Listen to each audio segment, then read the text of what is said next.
Good evening and welcome to the City of Woodstock Public Planning Meeting. Tonight's meeting is an open public meeting as required by the Planning Act. This meeting is for information and discussion purposes only, and no decisions will be made this evening. Council will make a decision on these matters at the regular council meeting to be held this Thursday. And if you wish to address council at that meeting, you must submit a delegation form to the city clerk no later than 2 p.m. on Tuesday. You must submit a delegation form is available on the city website or can be obtained this evening from the deputy clerk who's sitting here beside me. And if you wish to comment on tonight's meeting, you must do so from the podium. Please refrain from providing comments from the gallery. Only comments provided at the podium will be recorded in the minutes, and you must provide your name and address for the public record before giving comments. There will be a 5-minute limit on those speaking for or against the application. We ask that you sign in at the back for the appropriate application if you wish to receive a formal notice of the council's decision on the matter. The notice will provide further information on appealing the decision. And if you wish to speak, please, once one person has spoken, don't come up and speak to the same thing. If you have additional questions, then or information that you want to deliver, then please come forward. So we'll first application tonight will be OP 2302-8 and ZN 8-23-02, application for official plan amendment and zone change, County of Oxford. And we'll have our planner, Eric, please come forward.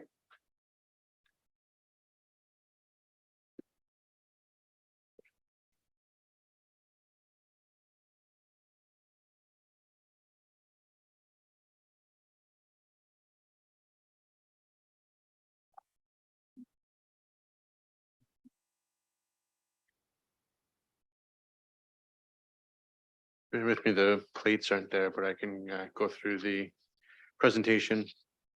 The subject property is located on it's bordered by three streets, Brayside to the south, Springbank Avenue North to the east, and Edgewood Drive to the west.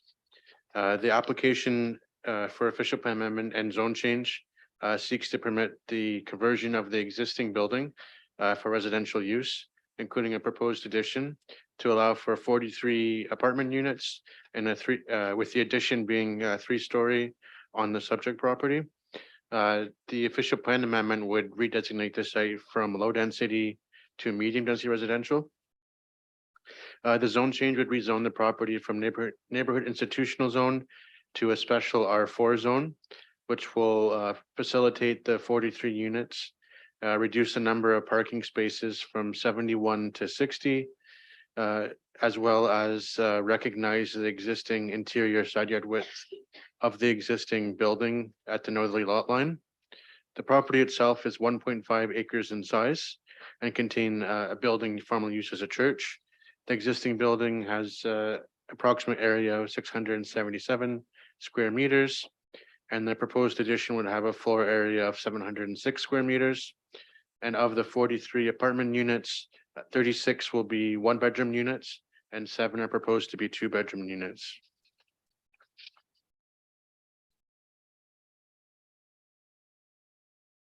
With respect to the parking provisions, the city zoning bylaw requires 71 parking spaces for the 43 units proposed.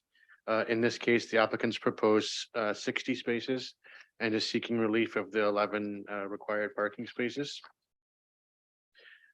Planning staff of the opinion that the subject proposal is consistent with the policies at the provincial policy statement, as the development is an efficient use of an existing underutilized site, as well as the development will provide a different form of housing type and density to serve current and future residents of the city. The official plan amendment can be considered appropriate as it addresses the official plan policies respecting new medium residential sites. The lands will have direct access to Springbank Avenue, which is an arterial road in the city. as well as apart from the one entrance on Edgewood for the northerly parking lot, which consists of 20 parking spaces. Traffic to and from the site will be largely accommodated by Springbank Avenue. The site is also close to schools, shopping areas on Dundas Street, and the redevelopment will be subject to the site plan approval process, where matters related to servicing, grading, landscaping, and fencing will be required to be addressed to the satisfaction of the city and county. Due to the location and height of the building, there's no shadowing impacts expected. The building will be constructed, or the three-story addition will be constructed as far south as possible to mitigate the impact on abutting residential properties, as well as the density of the site is within the permitted density of the medium density residential policies. The parking relief has been supported by a traffic engineer who has reviewed parking requirements for other affordable housing developments in both the city and the City of London.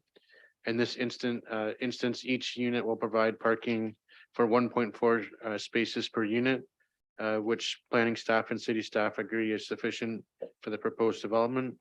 It's also noted that the existing interior side yard width that they're requesting relief of relates to the setback of the existing church building, and any of the new addition will meet all of the other required zoning setbacks. For these reasons, staff recommend approval of the applications. Thank you. Are there any questions of council? Mayor Accioni? Thank you. Through the chair to Mr. Gilbert. I got a couple of questions here, so if you don't mind. Let's start off with the geared tenants. My understanding is this is for seniors primarily. Is that correct? It's directed primarily for seniors, yes. Okay, and then with that, is this going to, I know you've mentioned affordable, but is it going to be subsidized? Or how is that going to be? I'll let the applicant speak to that directly. Yeah, for sure.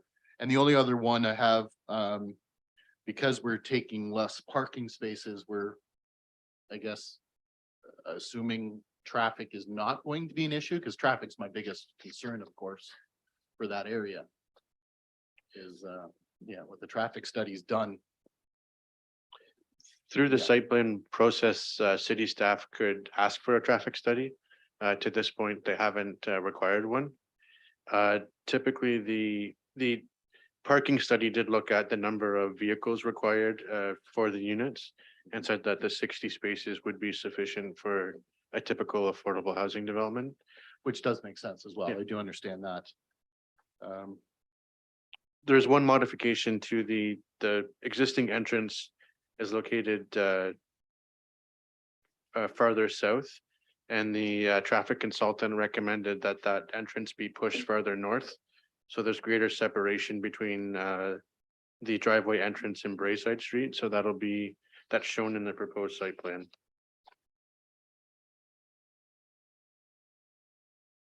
Plate 3 of the report. Okay. Thank you. Oh, if I may, Chair, actually, just one last thing. Correct me if I'm wrong, but it could be approved for 4-story there, but we are just going to 3 stories to try to keep with the neighborhood. I'm assuming a little bit better. That's correct. The density is it's on the lower end of the medium density permitted density of the site. So they could put more units on there, but in this case, they've chosen not to. Okay, thank you. Appreciate that. Thank you. Are there any other questions? Councillor Wismer Van Meer? Through the chair to the planner, just a quick question about, I know we've had a few people reach out about the trees that are along Braeside. There's some really large old trees there, and I know there's been a few people that have questioned whether those trees would remain, if they have to be removed. Do we know what the plans look like if those trees will end up having to come down? So it's the attempt of the applicant to preserve as many as possible.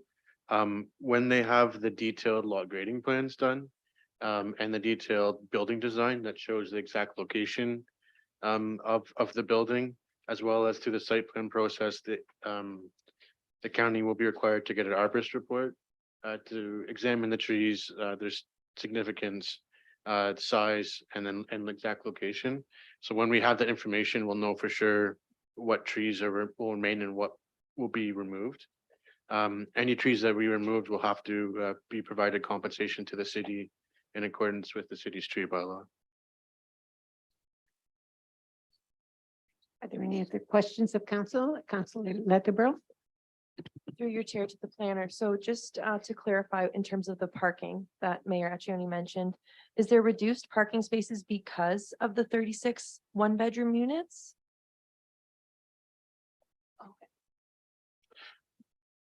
No, I think in this case, it's recognized that for affordable housing, you don't need as much parking.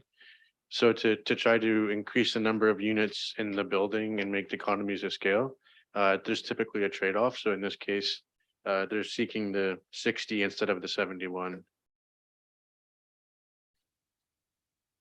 Are there any other questions of council? Okay, thank you. Is the applicant or a representative of the applicant here? Would you like to come forward? And could we have your name and address for the record, please? Rebecca Smith, Manager of Housing Development for the County of Oxford. Go ahead. Good evening, Council. So I just wanted to thank Eric for the report that he presented today, and obviously we are supportive of those recommendations. Just a couple of notes, I think, with respect to the parking. We are seeking a minor reduction in the parking, and this is really in keeping with basically the same projects that we've been doing over the past 5 years. We do look for that little reduction because those who will be occupying the affordable units typically only have one car. And because this building will be mostly geared to seniors, we're only expecting those couples to have an individual car. So we've seen this with other buildings, and it seems to be a trend that there are vacant parking spaces when we use the full 1.5 per unit. So we are seeking that minor reduction to 1.4. The other thing about the trees, we always try to preserve the trees where we can. There's no question that we would like those big trees to remain, but I do need to note that we do have to go through the site plan process. We need to get final drawings and plans for the building. So I cannot confirm whether those trees will be kept, but we will try our best. And again, just as Eric had alluded to, we will do the replacement as required by the city of Woodstock through the site plan process.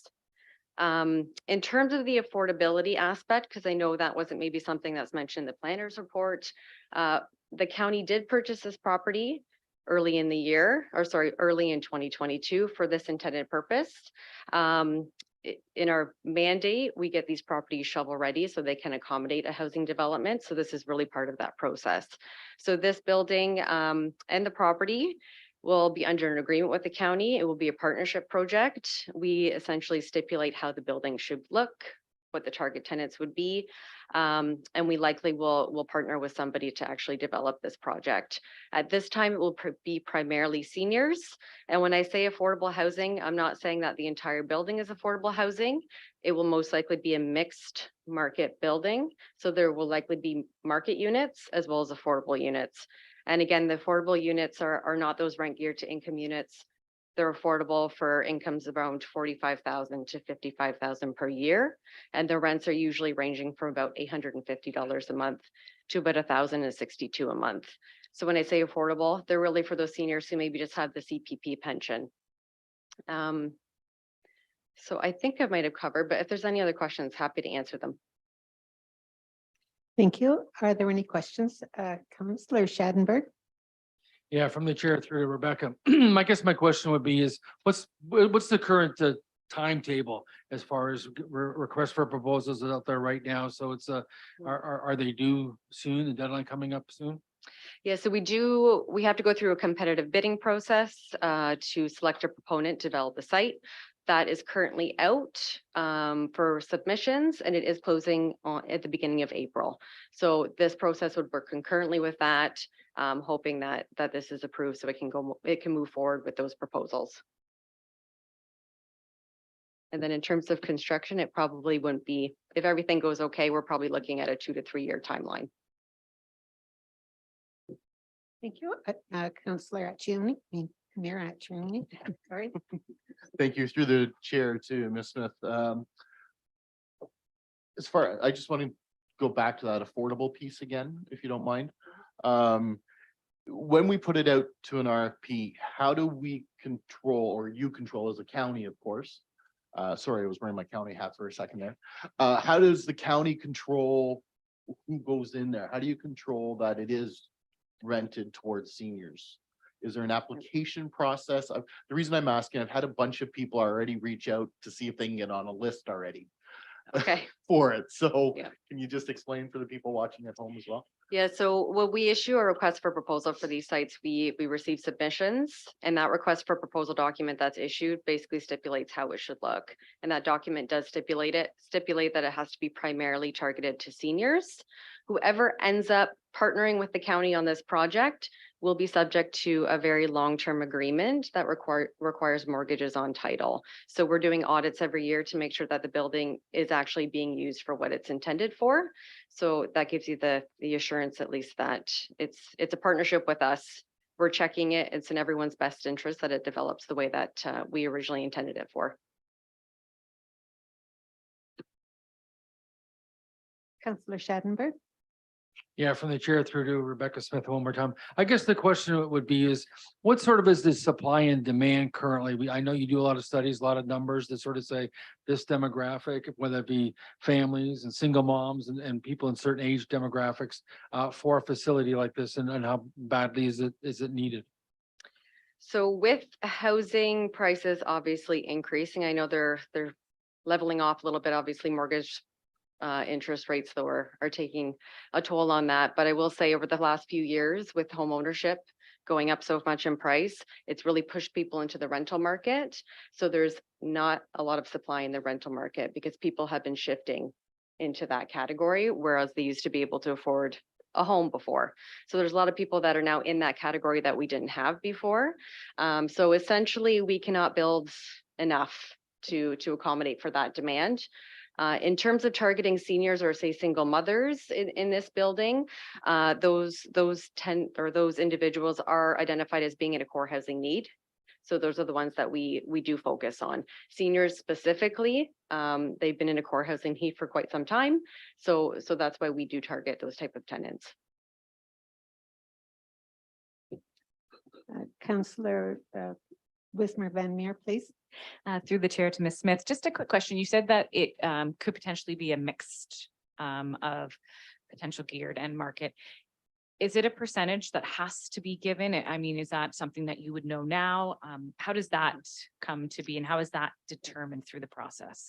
So the split in units is determined based on how much funding is provided and how much equity the proponent has. So they have to provide very detailed financial information for us to take a look. So because the income that you receive on those units is supposed to supplement the operation of that building, the numbers do fluctuate, I will say, but we would expect at minimum half of the units to be affordable in this project. And of course, that does require county council approval to pick the partnership proponent. So I can't specifically say at this time, but that would be a most likely split. Councillor Wheaton. Through the chair, thank you very much. If I may, Rebecca, that the Councillor Schadenberg's question, my goodness. The master housing strategy that was recently published would have a lot more detail into the supply and the demand, and would be a great document for all of council to read and anyone in the public looking to see what the actual demand is our community versus the supply. Yeah, and just to mimic that point, I will say this property was included in the master housing strategy and that was adopted by county council. So we're simply proceeding with that recommendation from county council and getting the site shovel ready. Any other questions? And I can assure you, because I'm on the profit housing one for the Nellis Street one, the new apartment building, 98 units, and it's filling up quickly, and it is for seniors. So there is a need out there. So thank you. And any other questions? Okay, thank you. Is there anyone in the audience who would like to speak in favor of this application? Is there anyone in the audience who would like to speak against this application? Okay, would you like to come forward and give us your name and address, please? Good evening. My name is Shelley Green. My address is 1028 Braeside Street. And it's not so much against, actually. I'd like to bring some questions forward and some concerns forward for consideration. It's been known for a long time that Woodstock is facing a housing crisis, and truly in my heart, I believe that everybody deserves affordable housing. So I struggle with some of the things that I'm questioning because in my heart, I want everybody to have affordable housing.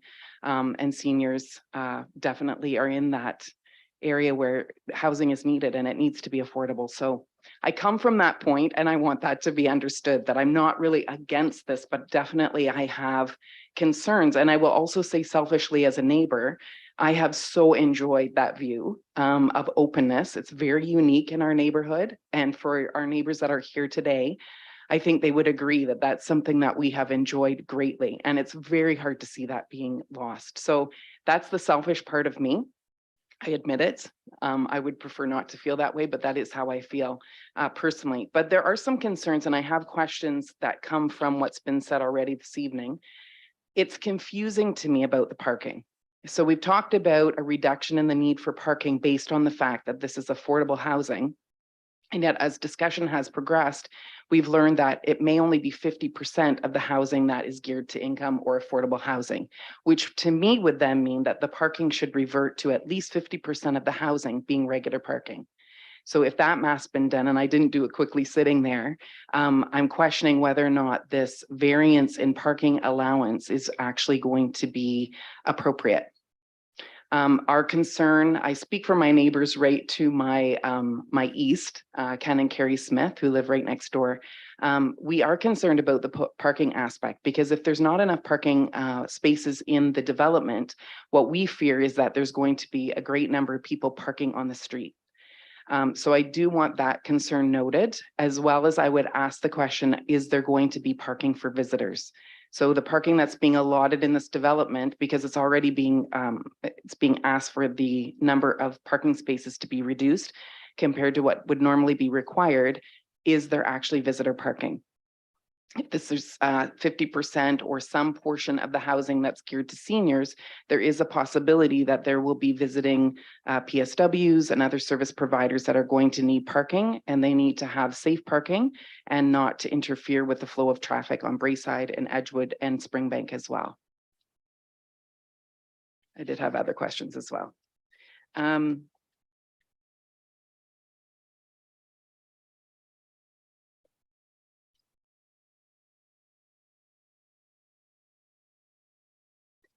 The main concern that myself and Ken and Carrie Smith have are about the traffic flow in particular, and Jerry Accioni has already brought that forward. It is a concern that with this number of units in this area, which is already a very busy area of town, that this is going to affect traffic flow from many different directions. And the concern would be that there will be a ripple effect onto the adjacent streets. So really what I would ask, and I don't even know if this is the place to ask it, but I would like to ask that the city ask for that traffic flow study be done and to be presented to the council and to be available to the public before the zoning decision is made. Once that zoning decision is made, my understanding is that the RFP process can proceed. And if the traffic study does indicate that this is going to create issues for traffic, not only on Springbank, but the adjacent streets, that needs to be considered before the zoning change is agreed upon or denied, in my opinion. The other concern that we have is the increased risk to students in the area. So unless I'm wrong, I've lived in Woodstock all my life, and in my mind, I've been trying to think about the different areas in Woodstock. We are a very, very densely populated area for schools.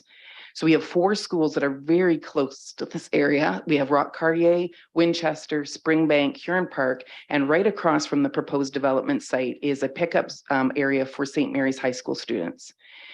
On Edgewood, there's almost like a student highway that happens in the cut through the park off Edgewood that has a walkway through to Huron Park.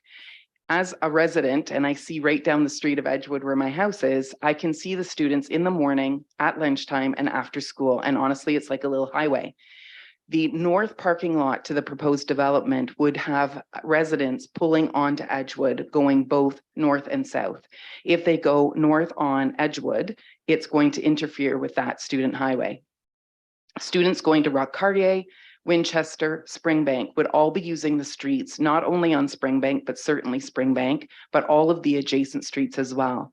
And what I would like to know as a parent and as a resident of Woodstock, and particularly one that lives on Brayside Street, what is the increased risk to students' safety with the increased number of units and cars on that street and all the surrounding streets? And as a resident, I would ask that the city council ask for that traffic study to be produced and to review the study and to know that the risk to students has been considered in the decision for rezoning. Thank you. Are there any questions first through to Ms. Green? Would you like to come back up, Ms. Green? And That's okay. You don't really, I just want to clarify through the chair, of Yes. course, to Shelley, sorry, Ms. Green. That's fine. Site plan approval will trigger a traffic study Okay. automatically. I believe, Craig, you confirm that? Madam Chair, through to the question. So typically the engineering department has a number of units which are being developed, which will trigger the ask for the traffic study. So with- I don't Yeah. know what that number is, whether it's 50 units, 75 units, or 100 units.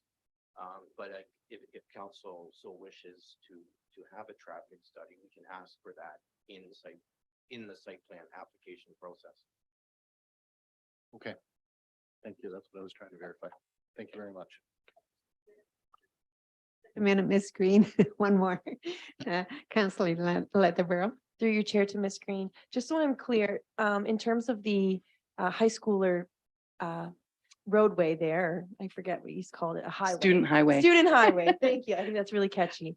Are you concerned with them crossing Springbank primarily or actually Brayside and then the street that is Edgewood Drive? I'm just confused where you're most concerned of traffic and student highway. I'm crossing. concerned about all of the area, of them. quite honestly, because Mhm. students are coming from every direction. The Mhm. road that I was specifically referring to as a student highway would be specifically Edgewood, Orchard, and Springbank. And arguably you could include Clark as well. So a part of the traffic study that I've been thinking about this, when you go up Warwick Street heading west, when you hit Clark Street, you know how there's a hill?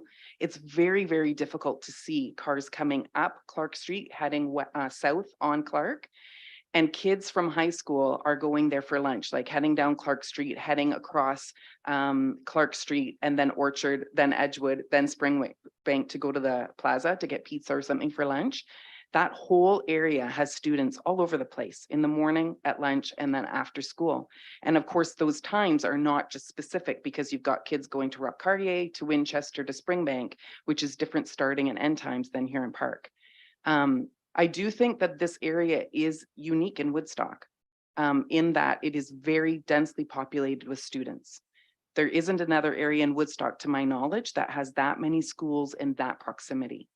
And that's why I think also traffic study is so important to look at the risk to students. Are there any other questions before Ms. Green sits I down? won't sit down this time until I'm released.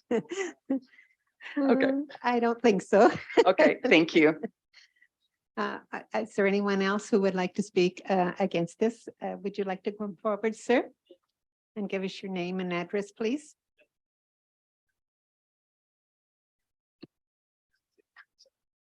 So my name's Jerome and I live at 986 Heather Street. Oh, sorry, Jerome Ramsey. Okay. So I just have a couple questions. I'm not really, I guess, against, but just questions, and I came a little bit late, so I don't know if they were addressed. One of them would be like the impact on like sewage backup. I know a couple of houses, both on Brayside and Heather Street have had backup. The house I live at actually had it in the past too. So I just want to know if there's potentially an impact or possible impact that could occur. Another question I had was, Oh, sorry, I thought I saw his hand go up. Sorry. Another question I had was, I know it was indicated that it would be mainly geared to seniors. I mean, geared to seniors, and then potentially half of them could be at market rent. Or but my question is with that park there, does that kind of, because like just like sorry, Miss Green mentioned, like a lot of students go there. Could that potentially introduce like loitering, people staying out there late at night? And how could that, like, could something maybe be done? Because there's not too many lights over there. So it is pretty dark. And I walk my dog all the time, so that's why it's just something that comes to mind. Another problem is, or a question is, walking along Springbank. Right now, if you're walking along Springbank, especially at night, it's like they're zooming across. There's no stop signs or anything there. So by introducing more people and more cars when they're coming out, especially turning left and going down Springbank, like that potentially to me is something that could be a big safety risk. Another thing I wanted to raise up was right now exiting out of that community, if you're going south, the only two areas are the Warwick stop sign, the area that, so when you're crossing Warwick and Clark on the west side, or Warwick and Springbank on the east side. Those are like the two main entry points. So currently, like Warwick and Clark, I feel like most residents of that community, we avoid that because of, like, just like was mentioned by Ms. Green, it's really hard to see coming out of there. So we tend to go to Warwick and Springbank, and now we'll have more increased traffic on that side. So is there going to be maybe a set of lights or something put over there just to make it a little bit more safe? It was mentioned before, but I just want to reiterate the parking situation. I thought it was kind of questionable because right now, like, I just don't see how that could be sufficient amount of parking that will be there, and especially if half of the people there potentially could be people that that aren't seniors. So maybe they might have residents coming that will also need parking, so that will park on the streets. Sorry, I just got one more here. And then what was the last? Oh, and then another question I had, just in the plans, it was noted R3, and then it also said R4. So it kind of said it in two different places. So I just wanted to clarify if it was R4. I might have missed that. Yeah, that's everything. Okay, thank you. Are there any questions? No, one thing, could our planner, Eric, could you mention, clarify about the R3 and R4 there for this gentleman? The proposed zoning is R4. Awesome. Thank you. Is there anyone else who would like to speak against this application? Okay, would you like to come forward and give us your name, please? Hi there, my name is Bethany Vanderkoy. I live at 226 Edgewood Drive. This is not against, so I just want to make that clear. I just have a few questions surrounding the safety of the students, and I know it was mentioned, but specifically if council could consider some type of traffic control, introducing 60 new vehicles to the area. Just taking into consideration our students, the student highway that was mentioned, there is currently no signage on Edgewood Drive. As a resident of Edgewood, we don't get too much traffic, but occasionally cars will use Edgewood as a bypass coming from one end to the other of Springbank, right? Because we run parallel.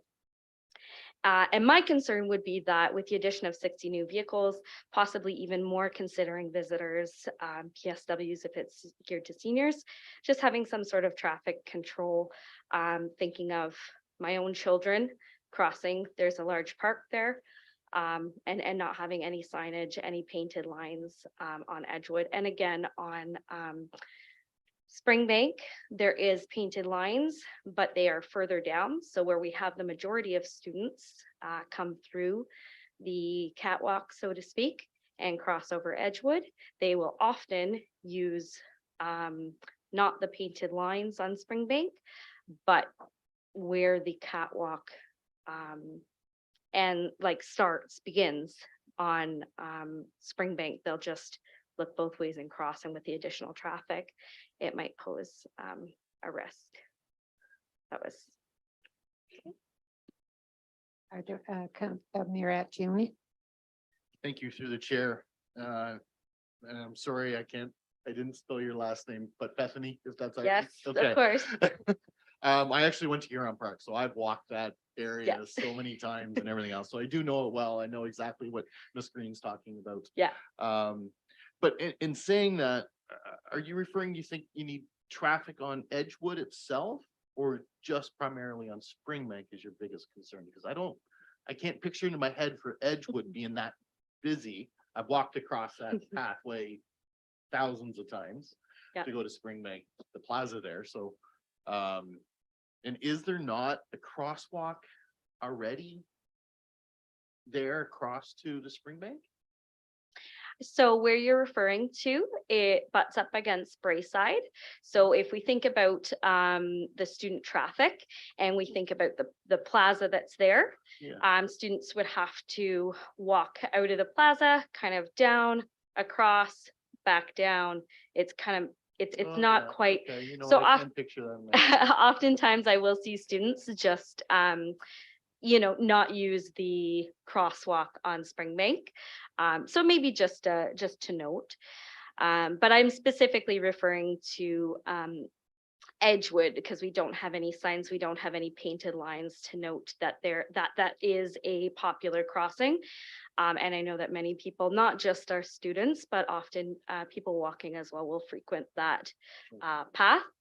And I think the lighting concern in the park was mentioned prior as well as it gets dark, it can be a concern.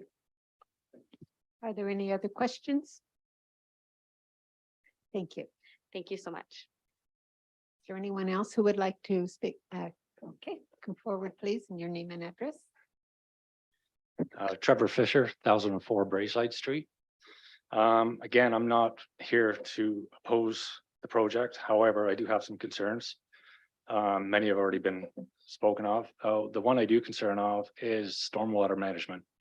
Right now, we have this beautiful green space that soaks up the rainwater and the storms that we have with the climate change that's going on. Some of the storms we have now flood the end of Brayside and Springbank.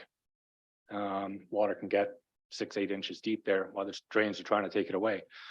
With adding more parking lot and more structure, where is that water going to go?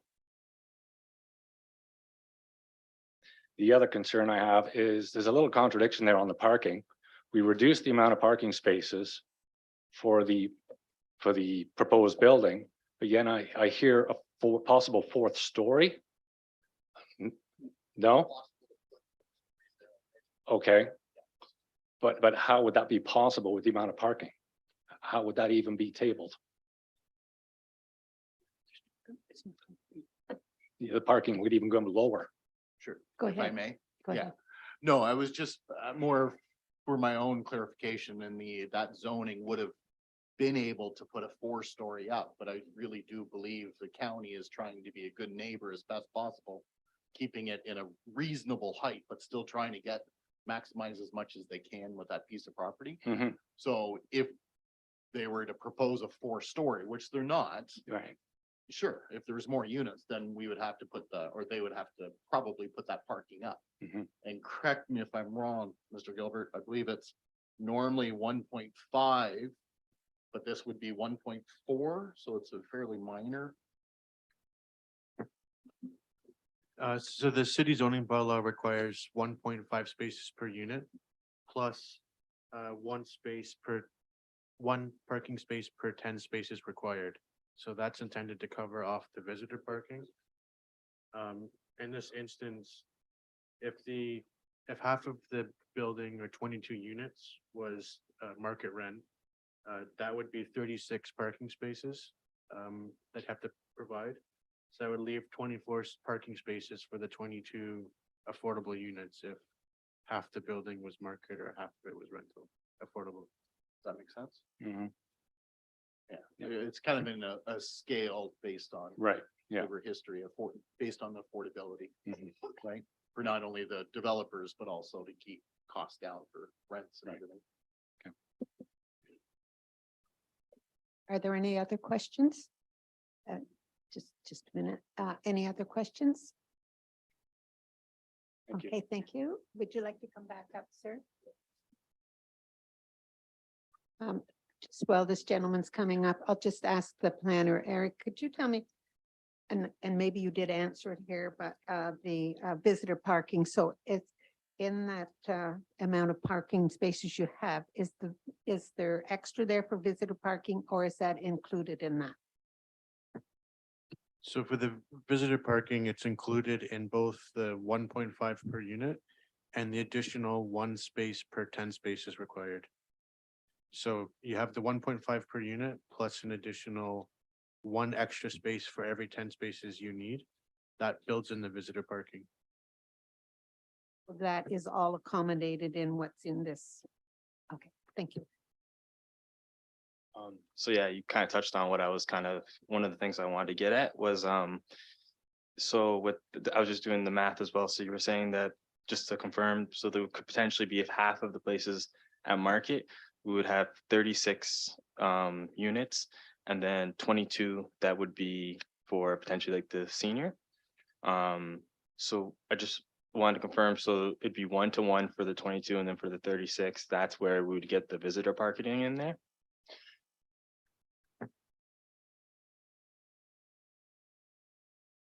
For the 22 regular units, or for 22 units, it's 1.5 spaces per unit, which is 33 spaces. Plus there's another 1 space per 10 spaces, so that's 36 spaces for 22 units.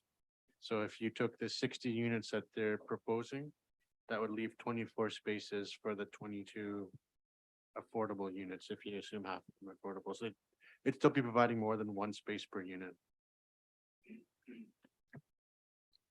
Okay, and then my other question was, just in the plans, it was noted that, I just had a question about that, because in the plans, it says, will reduce the minimum required number of parking spaces from 71 to 60 and recognize the interior side yard with the existing building on the northern side lot as adequate. So I just want to know what is meant by that line in the plans? Like, I was kind of confused by that. Is it, because I thought that, well, you go ahead. The existing interior side yard is just from the existing church building to the back corner of the existing residential lot to the north. And they're not adding on to the building at all in that location, so we're just recognizing the existing condition. Any new development or new addition will meet all of the required setbacks, so that's what I meant by is appropriate in this instance. Cool. All right, that's everything. Thank you. Thank you. I'll just have one question to follow up on some of the questions being asked and through to Mr. Wallace. Maybe you can answer this for them about the stormwater management. Can you give me any comment on that, please? Madam Chair, yes. So under site plan, we asked for a servicing report. I believe there was a question about the sewage concerns. So before they're issued any permits, they'll have to do a servicing report. So they'll analyze how much sewage they're going to produce on site and what the existing sewer system can take. If there's a problem, then they would have to upgrade something. As for the stormwater management, we call it stormwater management. So the water, the extra water that's produced on site, the stormwater has to be stored and reintroduced into the existing storm sewer system at the rate that it currently flows. So there'll be no, the developed site will not surcharge the existing system.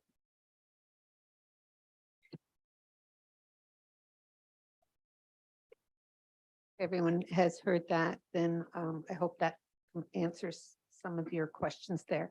So is there anyone else who would like to come up and speak against this application? Would you like to come forward, please, and give us your name, please?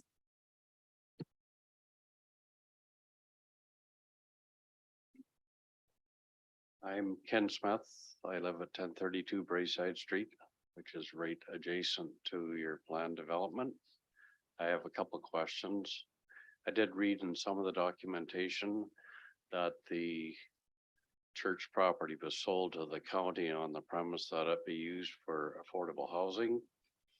And based on that, I'm assuming that the county is asking for a zoning change. So that 43 apartments are allowed.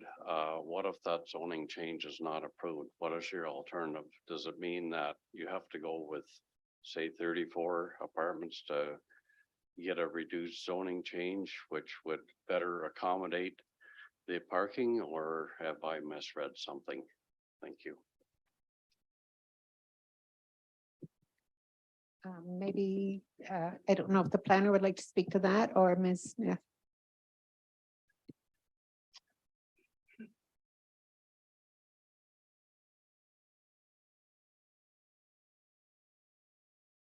So maybe just to answer through the chair to yourself, Mr. Smith. I don't get to say that very often, Mr. Smith. I'm Mrs. Smith. In the case that the zoning is not approved, obviously we'd have to come back with amended plan. I will say what we've brought forward is a pretty, with my planner hat on, it is more of a gentle development for this site. We are being pushed to basically max out the density on many of these housing sites because essentially they have to be feasible in terms of costs. And that really goes to maybe some of the parking questions as well. But essentially, if it wasn't approved today, we'd have to come back with an alternative plan. I hope that's- Do you have any other questions, Mr. Smith? I just had one additional comment is that and it's been mentioned before, like we've lived there probably 50 years now and really enjoyed the setting that we have to the north of us. And it's quite disturbing to not only hear the possibility that some of the very mature maple trees may have to come down, but it's just, I mean, honestly, for an apartment building to be built on that location is just unfathomable. It just does not fit that area of the city. I completely understand the need for housing. There seems to be, if you drive around the city, a lot of vacant properties. For example, where the old Woodstock Hospital used to be. I mean, there's nothing going on there. I don't understand why. There's other areas in the city that are vacant that are not kept very clean. Couple on Dundas Street that I can think of. One down by the badminton court. There's a area there where it's just empty. So I would challenge you to rethink what you're thinking about doing across the street from us. Thank you. Thank you. On the some of the that you've mentioned, I think there's plans in the waiting. They just haven't had proceeded to develop them, but I think there's things that's been approved there. So just to let you know, on especially on the one on Oxford Street, if I think that's the one you were mentioning. And so just to let you know on those, I think there is development happening, but it just hasn't happened. All right, thank you. Thanks. I just ask you to rethink this one. Thank you. Yeah, is there anyone else who would like to speak against this project? Would you like to come forward, please?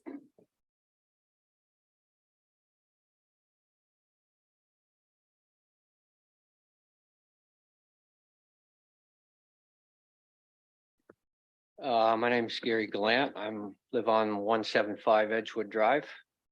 I'm in favor of what Mr. Smith just said. I've been on Edgewood for a long time and I like the view.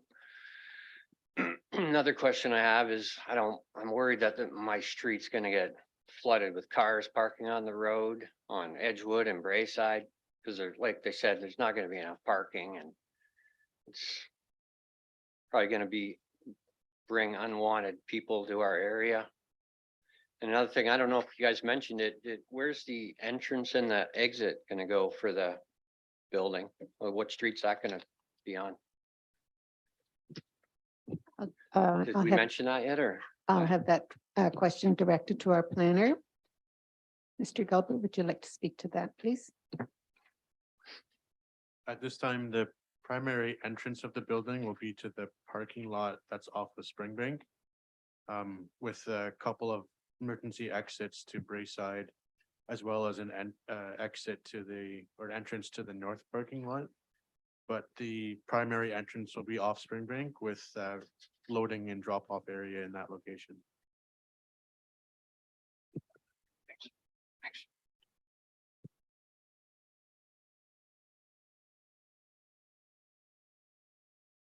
Is there any other concerns that you have?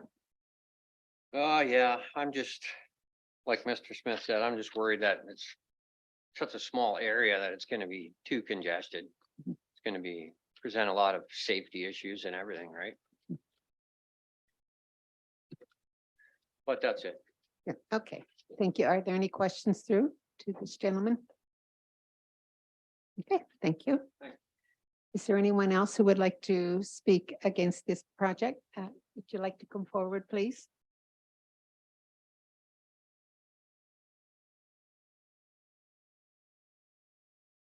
Sorry, I forgot this point. But at times, Springbank Ave, I term it as Woodstock's little 401. But it is not abnormal at all to see traffic that is headed south to where there's the lights on Dundas Street, the lights at I think it's Nellis Street will be backed up with traffic right to the mailboxes halfway down. I can't think of the name of the street, Springbank, but you can sit there for 3 lights before you get to the lights on Dundas Street. So is that going to handle another 60 plus cars if in fact there's going to be that many parking in the apartment building? I mean, it's nothing for us at times to sit 2 or 3 minutes at the end of Brayside Street just to turn on to either north or south on Springbank. So, I mean, the traffic thing is a big issue, and I really hope that there's an efficient study done and published so we can have a look at it. Thank you. Thank you. That will probably be dealt with through the traffic study and yes. Is there anyone else who would like to speak against this application? Would you like to come forward, sir?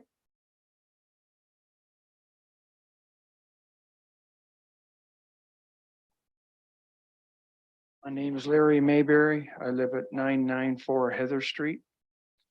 My concern is when they build this and it comes into construction, what are we gonna do with the parking for people that are working on it? Where are they gonna park?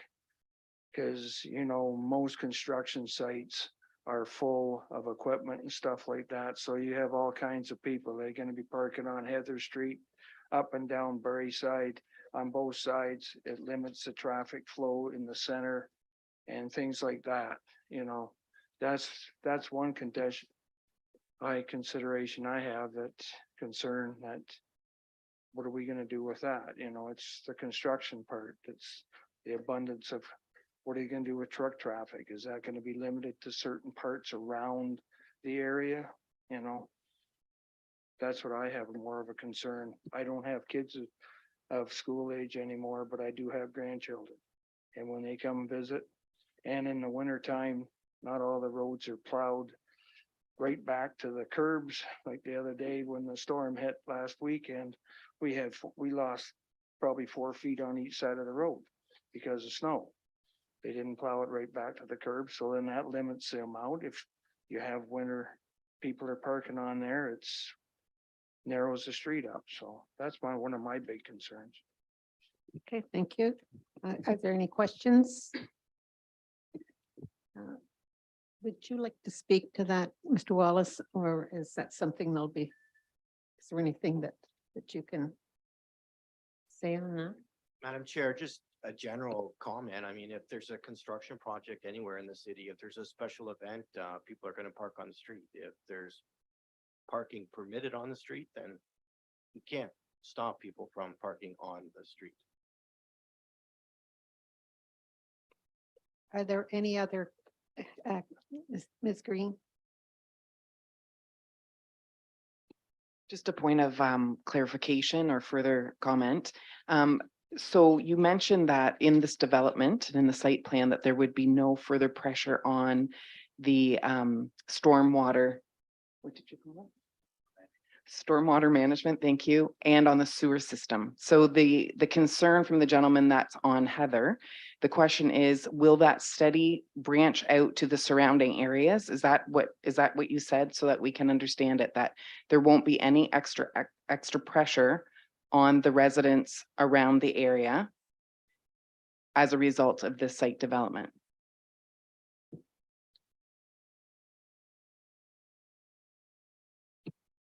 Madam Chair, through to the questions. So I'll try to answer that. So with the storm water, right now, when it rains, the water will run wherever it has been going.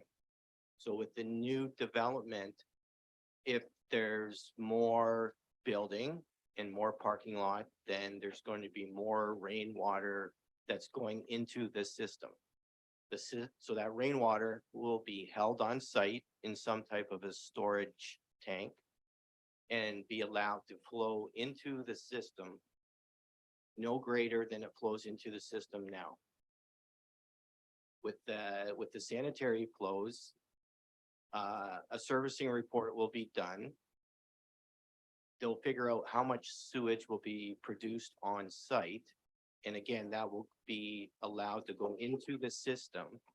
It won't be allowed to surcharge the existing system.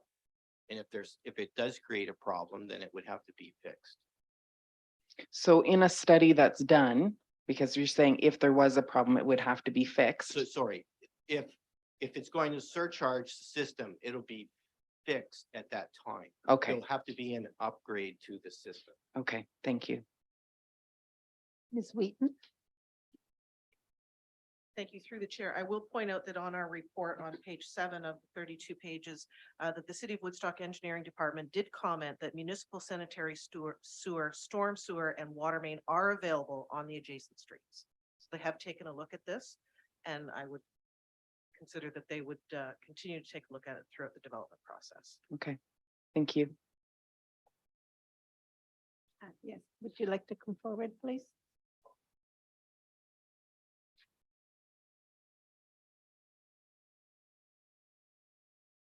Just to follow up to that question. So does that address like the impact of like backup sewer backups? Because that's one of the large concerns that I voiced earlier.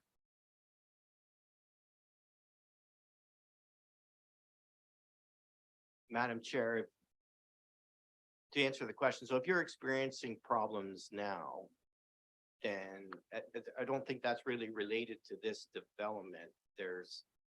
I don't know if there's a problem in the street or a problem with your service at your house.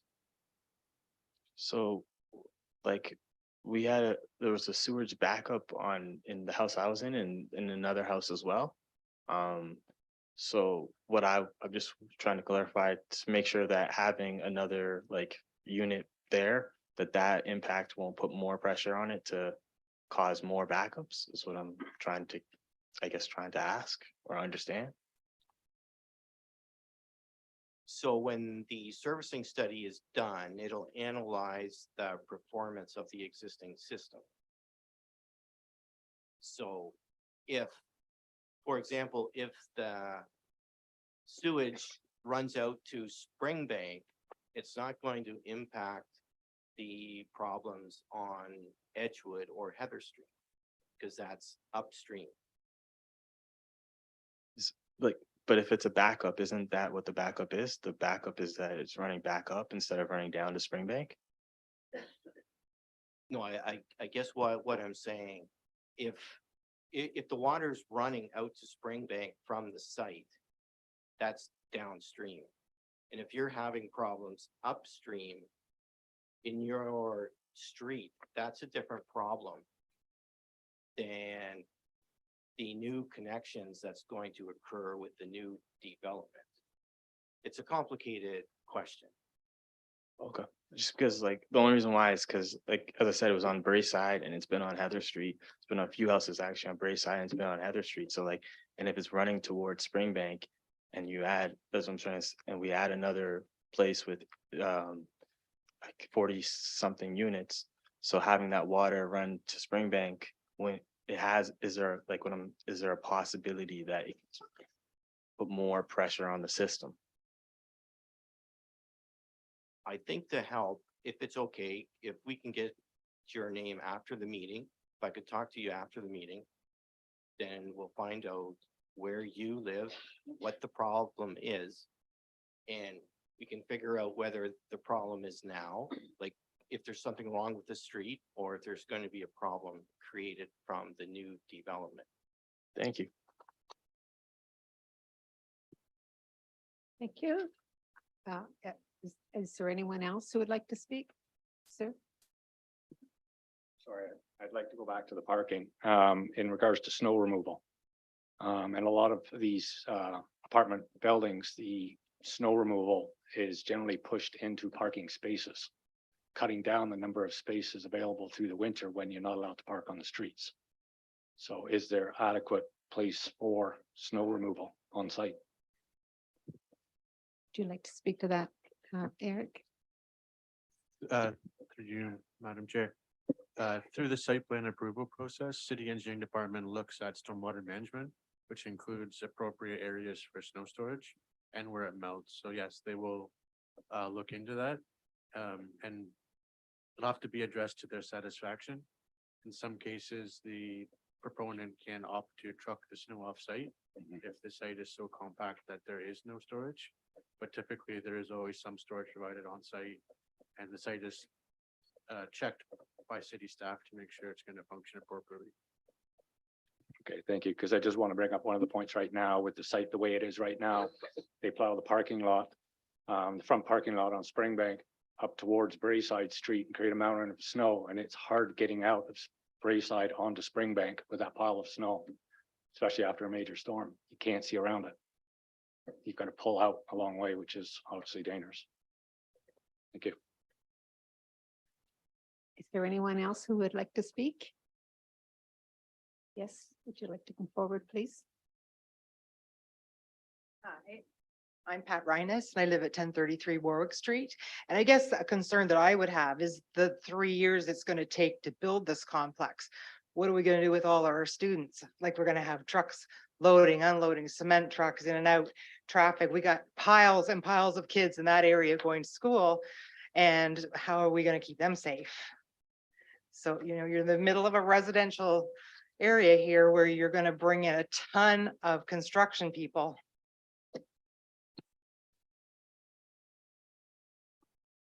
Thank you, through the chair.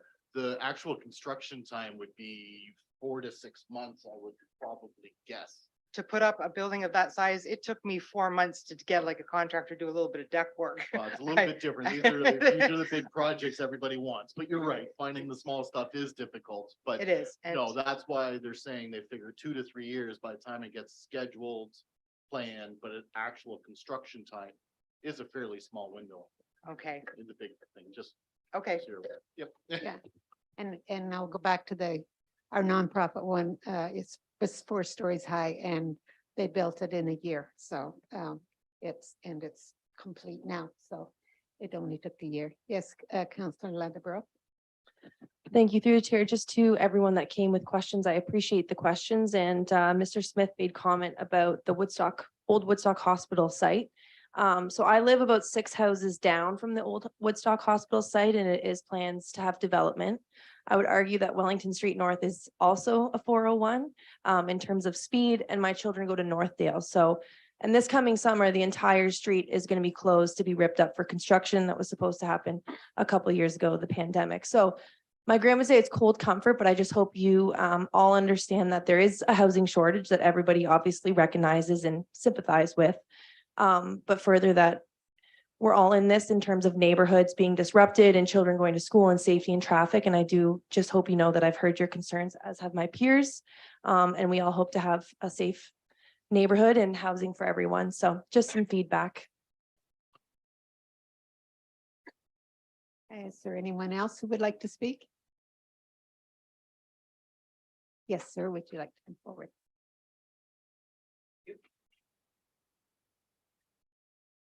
Thank you. My name is Nathan Blackmore. I live at 172 Springbank Ave. My concern is my driving's right across the street from the proposed site plan and was there any other options available for keeping one of the other entrances not directly across from my house and others? I know the one that's north is not across from anybody, but I just wanted to know if there was any consideration taken into other site plan. Again, I'll refer to their planner and see if he can give you an answer on that. To you, Madam Chair, the entrances on Springbank, they're removing the two existing ones and there's one new one planned. I would say it's somewhere between 168 and 164. I'm not sure it's as far north as 172.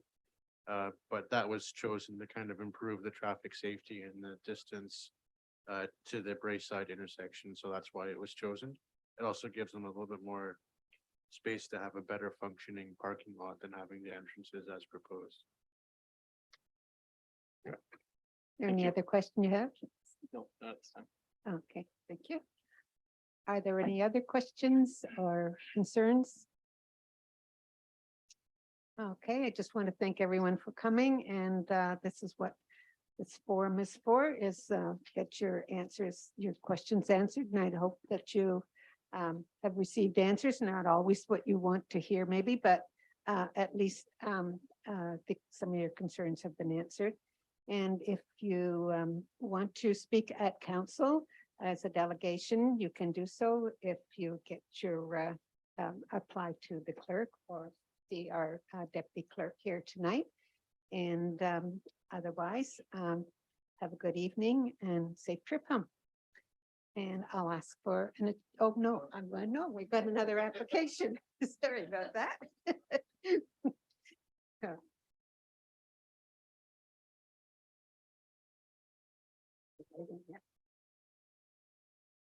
So the next application is ZN 8-22-20, application for zone change, McCowan and Associates Limited.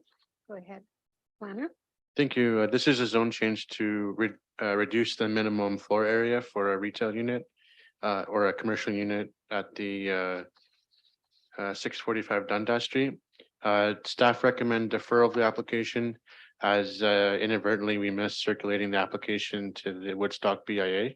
So we've asked them for comments. We anticipate bringing this back at the April meeting. Okay, thank you. And is there anyone here that wants to question that deferral? I don't think so. So I think now we can ask for an adjournment. Councilor Lattimore and then second by Councilor Wheaton. All in favor? Thank you.